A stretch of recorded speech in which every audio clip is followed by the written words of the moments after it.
विश्व को शांति का संदेश देने वाले महाकारुणिक तथागत भगवान बुद्ध एवं भारत देश में दोबारा फिर से भगवान बुद्ध के सद्धम्म को वापस लेकर के आने वाले परम पूज्य बोधिसत्व डॉक्टर बाबा साहब अम्बेडकर, इनको मेरा कोटि कोटि नमन है। आप सभी साथियों को मैत्रीपूर्ण जय भीम।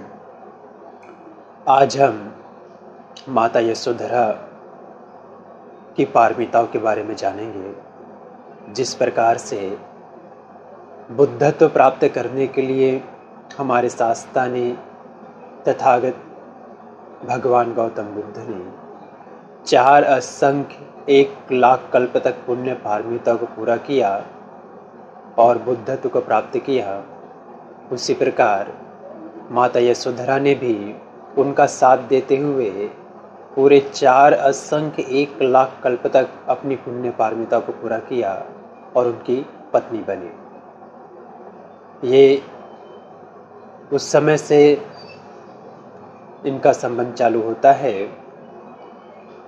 दीपांकर सम्यक संबुद्ध के समय हमारे जो शास्त्रा है, गौतम बुद्ध जो है वो सुमेध नामक बोधिसत्व के रूप में जन्म ग्रहण करते हैं। उस समय माता यशोधरा जो है वो सुमित्रा नाम से जन्म ग्रहण करती है। और एक बार जब सुमेध नामक बोधिसत्व तपस्या कर रहे होते हैं, उस समय उनके कान में कहीं से बुद्ध शब्द सुनाई देता है। वो कहते हैं बुद्ध तो बड़ा दुर्लभ होता है, बड़ा कठिनाई सुनने के लिए बुद्ध शब्द मिलता है।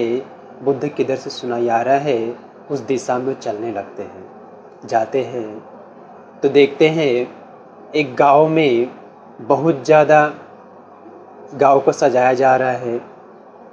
कोई किसी काम में, कोई किसी काम में लगा हुआ, सभी बिजी है।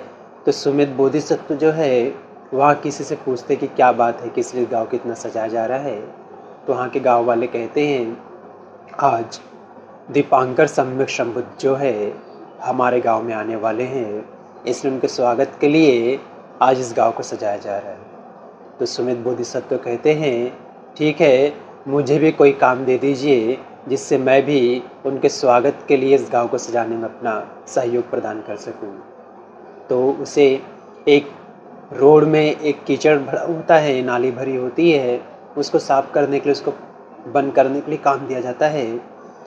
मगर जब बुद्ध का आगमन होता है, जब दीपांकर सम्यक संबुद्ध आने वाले होते हैं, आ जाते हैं, उस समय तक सुमेध बोधिसत्व का काम ही पूर्ण नहीं होता। तो जहाँ से बुद्ध चलने वाले होते हैं कीचड़ के ऊपर से, वहाँ सुमेध बोधिसत्व जो है सीधा लेट जाते हैं और बुद्ध से कहते हैं, सम्यक संबुद्ध से कहते हैं कि आप मेरी पीठ के ऊपर से पैर रख करके चले जाइए।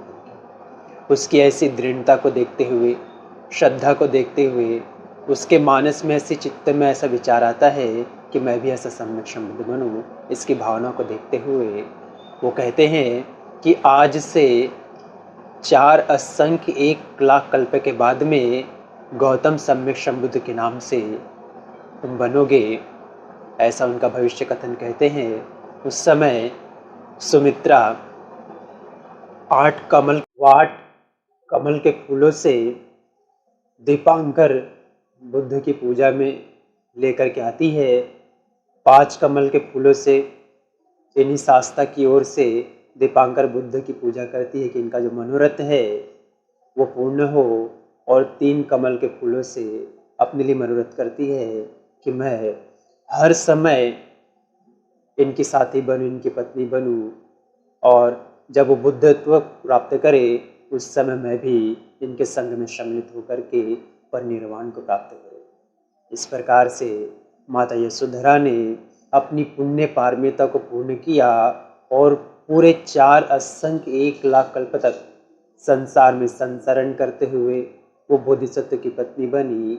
और अंतिम समय में भी यशोधरा नाम से उनकी पत्नी बनी और राहुल नाम के पुत्र को जन्म दिया और भिक्षुणी बन के भद्रकच्चाना नाम से अरहंत की अवस्था को प्राप्त किया और निर्वाण का साक्षात्कार किया।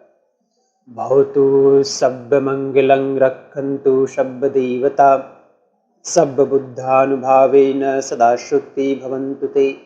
भवतु सर्वमङ्गलं रक्षन्तु सर्वदेवता सर्वधर्मानुभावेन सदा शुद्धि भवन्तु ते। भवतु सर्वमङ्गलं रक्षन्तु सर्वदेवता सर्वसङ्घानुभावेन सदा शुद्धि भवन्तु ते। साधु साधु साधु।